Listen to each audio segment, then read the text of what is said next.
Back in 2001, when I was a wee lad, I got a Christmas gift in the form of a PS2.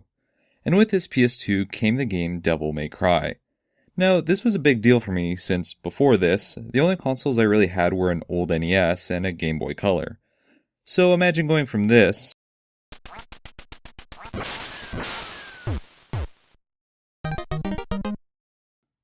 to this. Sword. Time to go to work, guys.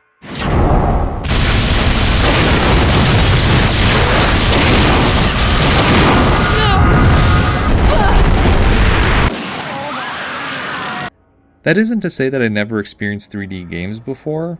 I had friends with N64s, but this was a whole other level. Getting to play as a badass demon hunter, stylishly cutting through hordes of demons, all in 3D? What kid in the early 2000s couldn't love that? It's fun, stylish, cheesy action, and hard as hell to top it all off. This is one of the reasons that Devil May Cry has become one of my favorite series, and I don't think I was alone in that. For a long time it was one of Capcom's best-selling series. So what made these games so special, and why don't we really see it around anymore? Low sales numbers, angry fanboys, Capcom being Capcom? In this little mini-series, I'm going to be analyzing the Devil May Cry franchise and answering those exact questions.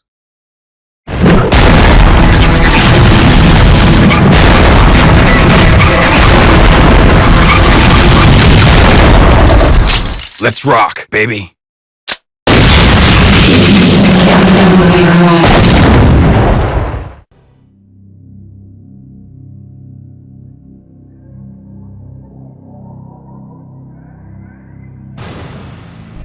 As I said in a previous video, DMC originally started development as Resident Evil 4.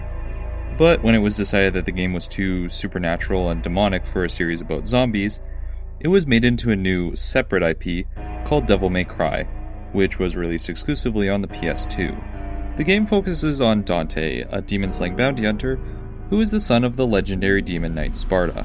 Late one night, a woman arrives at Dante's business, Devil May Cry, seeking his help, but not before she tries to murder the shit out of him.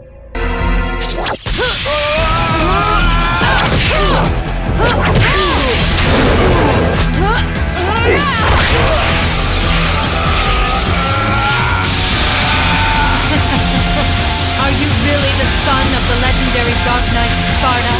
Didn't your daddy teach you how to use a sword? Sword.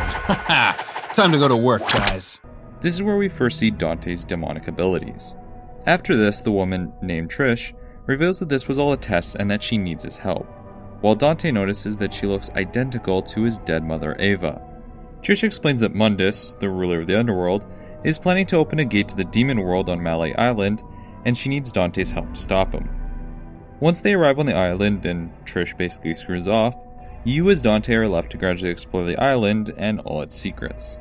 Early on, the general tone of the game still has a real Resident Evil feel to it, exploring an empty gothic castle on an island with eerie music and static camera angles to accompany.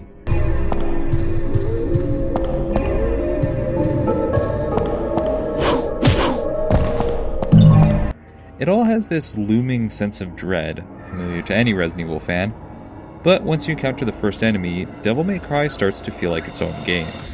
From here you slice and shoot through demons with a rock track blaring in the background, and this is where DMC really shined. The combat, while challenging, was new and different, especially for the early 2000s.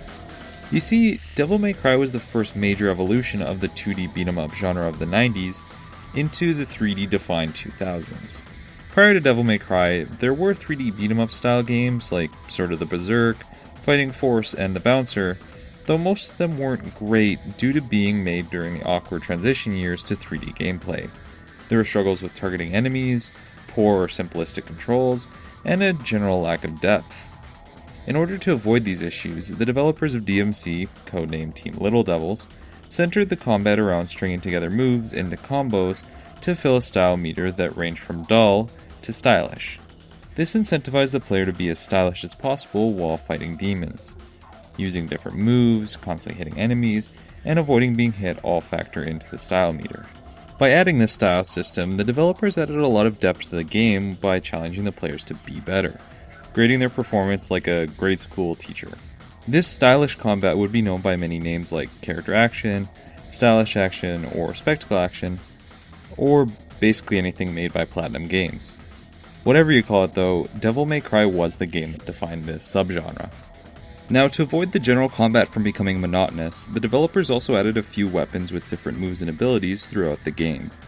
For example, in Mission 2, we come across the lightning-imbued sword Alistair. Finding Alistair gives us the second of a recurring thing.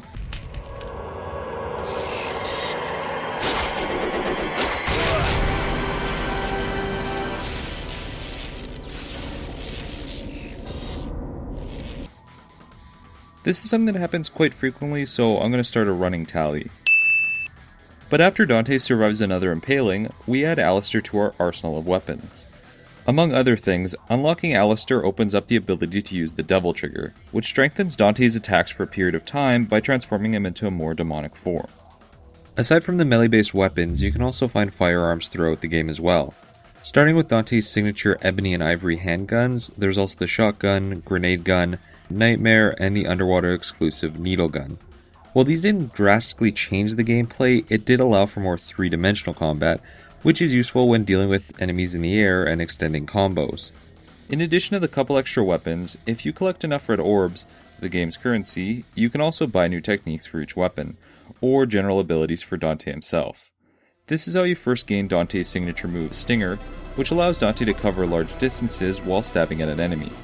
Being able to buy these new techniques feels like its own reward, since many of them are so satisfying to use, like Alistair's Vortex or Ifrit's Kick 13. By buying more techniques, you can also do more diverse combos, which means you can get higher style ranks. This in turn grants larger amounts of red orbs when enemies are defeated, which can of course be used to buy more techniques, creating a sort of gameplay loop. Gain orbs, buy moves, use moves stylishly, gain more orbs, etc. Another trademark of Devil May Cry is its difficulty, which it almost seems to taunt you with. If you die in the first couple missions, the game will ask you if you want to drop the game difficulty down to easy automatic, which gives Dante more health and removes some of the tougher enemies. To me, this always felt like a friend leaning over and asking if I wanted them to beat the game for me, because it removes the satisfaction of beating the game's challenges yourself. On just normal mode, many of the regular enemies are tough enough to be considered bosses in other games, like Shadows with their faster attacks and Shadow Armor, but because these enemies are more demanding, it's more gratifying when you find their weaknesses and defeat them. You're also graded at the end of each mission depending on how well you did, factoring in completion time, red orbs collected, and damage taken, while penalizing you for dying or having to use items. This again incentivizes you to play fast and stylishly. Now I've heard people question why the player should get penalized for using items that are in the game. Why have them there if you shouldn't use them?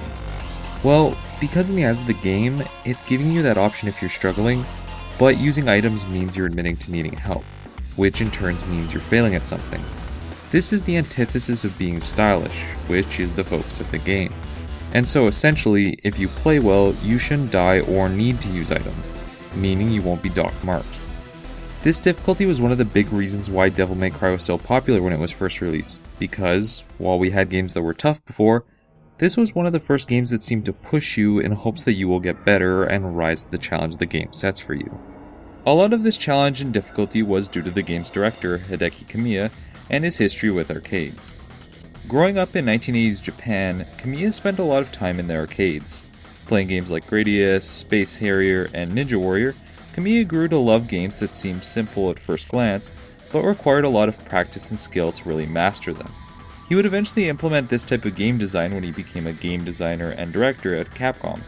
This is really highlighted with Devil May Cry's bosses.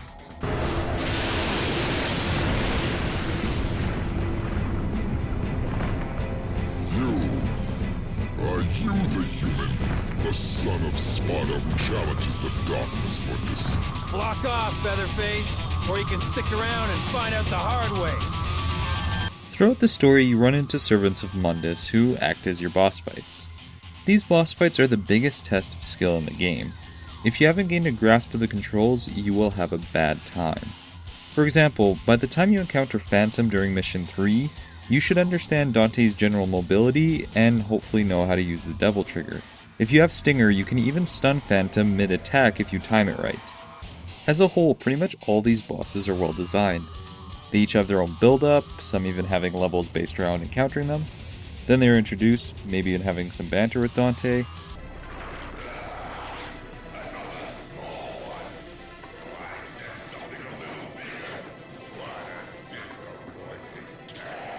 What a big surprise.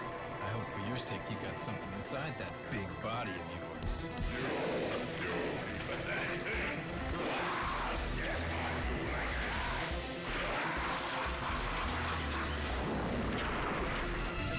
The bosses then establish their general attack pattern and weaknesses for the player to figure out. After getting a few attacks in, the boss then ups their game a bit and you are pushed to defeat them. After you win the encounter, possibly dying once or so in the process, the boss either runs off to plot your demise or Dante finishes them off. The bosses also employ the rule of 3. Almost every boss in the game is fought 3 times. The first encounter is meant to be a challenge, making you learn the attack patterns of this new enemy. The second encounter is similar but puts a twist on it, and finally the third encounter has you put all you've learned to use. This is really highlighted with Nello Angelo, Dante's apparent rival throughout the game. After facing Nello Angelo the first time, Dante loses. When they meet the second time, it ends inconclusively with Nello Angelo fleeing, and the third meeting results in Dante finally defeating him. This is analogous to how the player is getting better and more skilled as the game progresses. At first you struggled, then you got better, and then you overcame the challenge the game set for you. A poor explanation for using bosses? Maybe, but from my understanding about the development of the game, it appears that the developers didn't have a lot of funding, so reusing bosses was a way to save money. And I believe that showing the player's progression is important, and having them defeat foes that were challenging before is a good way to do that. Plus, recurring bosses also seems to be a frequent theme in many of Hideki Kamiya's games. The level design and general aesthetic also warrants mentioning. Devil May Cry has a strong gothic ambience, using a shadowy Renaissance-style castle as the main setting. The tight corridors of the castle are used to build tension, a remnant of the game's Resident Evil origins, while the wider rooms are used for combat. Even the music is used to great effect. When wandering through the castle, an eerie piano theme follows, but when enemies are near, the rock track enemy theme fades in, and then fades out when the last one's defeated, returning to the normal theme for the area. Because there's a clear shift between these situations, it not only gives an obvious indication of when an area is cleared of enemies, but also separates the Resident Evil-esque exploration and the Devil May Cry action without disrupting the game flow by changing perspective or gameplay. As you progress through the game though, the castle and island starts to become more twisted and demonic, having an artificial yet organic feel to it, like you're walking through a living castle. The demons you encounter even follow a similar trend, starting off as things like marionettes and ghost-like reapers, but by the end game you're facing against warped monstrosities. And I always appreciated that this game went with somewhat atypical settings, like a Roman Colosseum and a haunted pirate ship, which fits the ancient motif of the whole island. The mission-based gameplay really makes the locations come to life. Most missions are centered around progressing through the island in some way, typically requiring you to find an item and bring it back to a location that was shown earlier in order to open a path using said item. While that is quite simple game design, being nowhere near as complex as the puzzles in early Resident Evils, the items and how they interact with the setting really help the fiendish tone of the game, and it facilitates exploring more of the island. By exploring, you may also find hidden stashes of red orbs and special missions, which test your abilities with varying challenges. Though there are definitely flawed missions, namely Mission 13. For whatever reason, the designers decided to add in an underwater mission in this stylish action hack and slash game. This would be fine if it was fun or had unique gameplay, but it just slows everything down and switches the camera to a first-person point of view, which just highlights how much it doesn't fit in with the rest of the game. All you really do is swim to the next room, avoiding the occasional demon. You even have to find a gun that can only be used underwater in order to have combat in these sections. While I'm griping about the level design, there's another bigger, more consistent problem. As I said earlier, this game was made relatively early on in the times of full 3D game development, and this really shows in the platforming. You see, one key concept with platforming is the camera angle. With 2D platforming games, you need the camera to remain static and centered on the player in order to show the surroundings, so that they can see where they're jumping. On the other hand, 3D platformers require full camera control, because there's an extra Z axis that you have to see. I bring this up because Devil May Cry attempts to have 3D platforming, but keeps a locked dynamic camera angle, so you get a lot of that. This can be especially frustrating when you encounter moving platforms that you have to jump across while having no control over the camera. The dynamic camera angles can give focus to the eerie environments, but it can also make understanding your positioning almost impossible at times, which can be detrimental to the gameplay.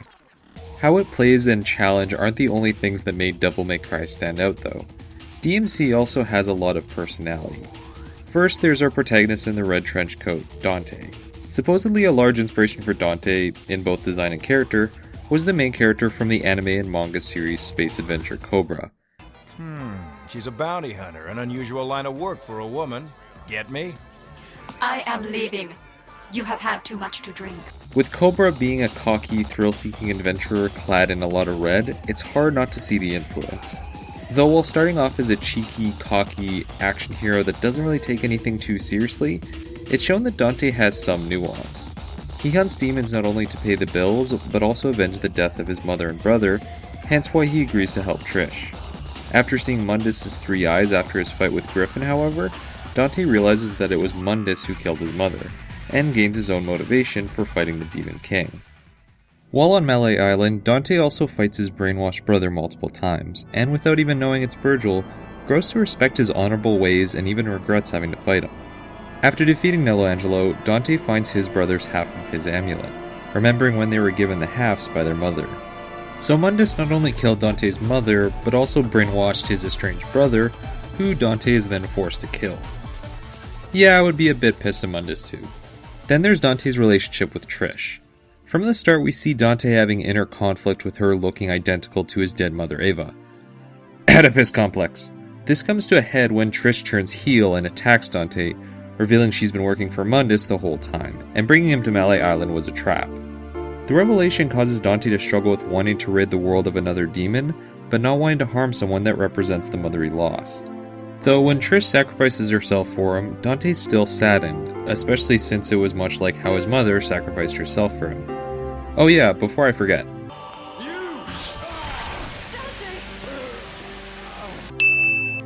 So when Trish is somehow brought back to life and arrives where Dante is fighting Mundus, he decides to trust her, combining his powers with hers in order to defeat Mundus. Is it a perfect character arc? Not really, but it does come off as being sincere on the writer's part, and you do end up cheering for Dante as a result, even if he does have some really bad dialogue in the later half of the game. I should have been the one to fill your dark soul with light! Yeah, this is definitely Capcom voice acting. Unfortunately, Dante is really the only character that gets any type of solid characterization. Trish starts off as a mysterious femme fatale sporadically coming into the story, but after she reveals her true side, she becomes a damsel in distress and then ultimately dies, saving Dante. That is until she's brought back by Dante's love or something. It's not really explained how she comes back. She might have been fine and Dante was just being overdramatic. After Mundus is defeated, she decides she'll become Dante's sidekick, for some reason. Like I said, she wasn't really a well-developed character beyond being a hot, leather-clad woman, but we needed a happy ending. The sky! So clear! So blue! The sky is fair. It'll always be above everyone's head, no different. Like the sky. I feel like my heart is becoming clear. There's also not much to say about Mundus, since he's a one-note antagonist. He's the ruler of the underworld, and as such is the most evil being in the world, and that's about all we ever really learn about him. But considering most gaming villains didn't get a lot of development beyond being evil until late in the PS2 era, I can give this a bit of a pass. One thing that is well done with Mundus is treating him as this omnipresent being throughout the story. He never shows up announcing his plans or scheming with his team of demons. Mundus is occasionally mentioned by a few characters, but he only appears as 3 glowing eyes when his minions fail him, wherein he destroys them. This gives a sense that he's always watching, waiting for one of his servants to destroy you, since a lowly human like Dante isn't really worth his time, which in turn gives more weight to when you finally face off against him. His design is also interesting, starting off as a gigantic, angelic-looking statue that slowly starts to crumble away to show his true form, a fleshy mass of hands and 3 large eyes. He sees himself as a godlike being but can't hide his true form, and is ultimately sent back to hell by Sparta's son. It looks like we have a winner. Jackpot! And that's about it for Devil May Cry 1. As a whole, I would say that Devil May Cry was more than the sum of its parts.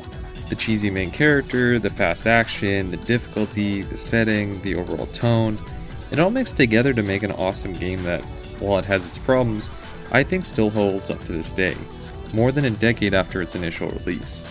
Devil May Cry became one of the most popular titles on the PS2, which is saying something considering its massive game library. And of course, like any successful property, Devil May Cry got a sequel. But we'll get into that one next time.